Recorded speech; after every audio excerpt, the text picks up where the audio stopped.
1971, it was very difficult to keep the refugee issue on the front pages of the newspapers and in the media and so on. I mean, when the genocide started, it was front page. When there was a cholera epidemic, front page. When the refugee camps were flooded, front page. But then by September, people wondered, how long is this going to go on? And Oxfam decided in Oxford, with discussions with the field, that they need to make a publication which will wake up the world. And they quickly, with our help, collected testimonies from different people about the refugee crisis, the testimony of 60 on the crisis in Bengal. And this is collected from people like one of the leading articles is written by Edward Kennedy, who came to the refugee camps, and we helped coordinate his stay, his visit, and then Mother Teresa, with whom we worked very closely, and many of the famous journalists of that time, as well as unknown relief workers and a number of British members of Parliament who visited the refugee camp. So even there's a testimony from me, but somebody in Oxfam still had me written down as a United Nations Association volunteer in Bihar.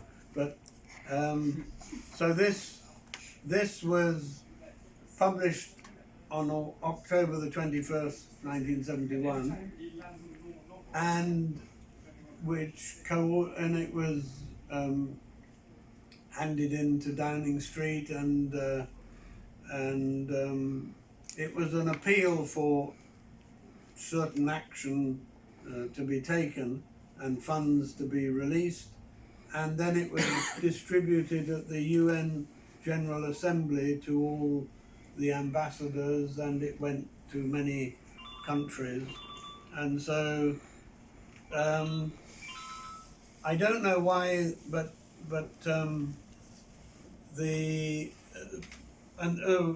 what I should also add, within a week, Senator Kennedy had taken this document to the Senate, and of course, as you all know, the US government was supporting Pakistan, and he asked that this document be taken into the congressional record as a record of what is happening on the ground in Bengal, meaning both sides of the border. And surprisingly, there was no objection, so the whole text, not the photos, was then published in the congressional record. And that's just 1 week after this was officially published. So, and then that had quite an effect on eventually stopping further arms supply to Pakistan from the American government. Next question is 16th of December. There was a surrender and Bangladesh became independent. Bangabandhu returned to Bangladesh on the 10th of January. You made a visit to Bangladesh in January as well, and you had the opportunity of meeting Bangabandhu on the 24th of January 1972, if I remember correctly. Well, I'm not sure exactly where. If you can just say about that meeting. So we had the opportunity also in Calcutta of meeting a couple of times Tajuddin Ahmed when we wanted to discuss informally, in a way, we had some people who had supplied relief material through Oxfam who said it must be distributed inside liberated areas of Bangladesh.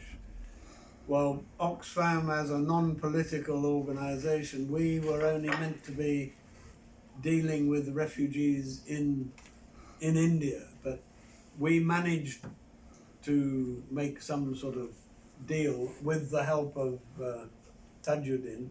And then when I was in Dhaka, he more or less organised that I should pay a courtesy call on Bangabandhu. Well, of course, hundreds of people, thousands of people were queuing up to meet him to ask for their personal needs, you know, my house is burnt, so I need a new house, that sort of thing. So, but, so he then asked why I had come to meet him, and I said, well, I wanted to know what a small organisation, small then, I mean, maybe £400 million a year now, but then hardly £3 million, a small organisation can do for Bangladesh. And he took his pipe out of his mouth, pointed at me and said, how did you come here, young man? And I said, I drove overland from Calcutta. And he said, in that case, you've seen more of my country than I have, because I have been in jail for the last 9 months. And you can tell me what you think my country needs. So that was pretty clever piece of a politician. But what did you see? And so I said, I saw hundreds of burnt out villages, and then blown up bridges and culverts and sunken ferries. And I said, I think new ferries or bridges, that's a bilateral or multilateral donation, I mean aid. Oxfam can't do that. And he said, no, ferries are the lifeblood of my country, and we need the ferries to be able to move the food, which is short supply. And at that time the government were saying that they needed 500,000 tons of food grains a month. And so he said, if you can't buy new ferries, then perhaps you can help repair ones that can be repaired. So then we had a meeting with the Inland Waterways Authority, and we were able to pay for the spare parts to repair many ferries, but also through further fundraising have enough money to buy 3 roll-on, roll-off ferries, which of course, what names should the ferries be called? So of course there was a strong lobby for very good reasons to name them after people who had died in the Liberation War, I mean leaders. But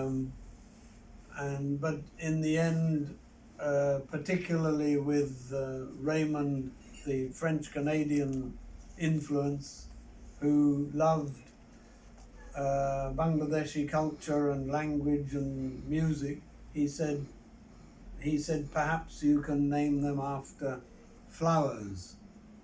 And so Kamani, Korobi and Kasturi. And till I think 2 years ago, at least 2 of them were still running at the Mawa crossing.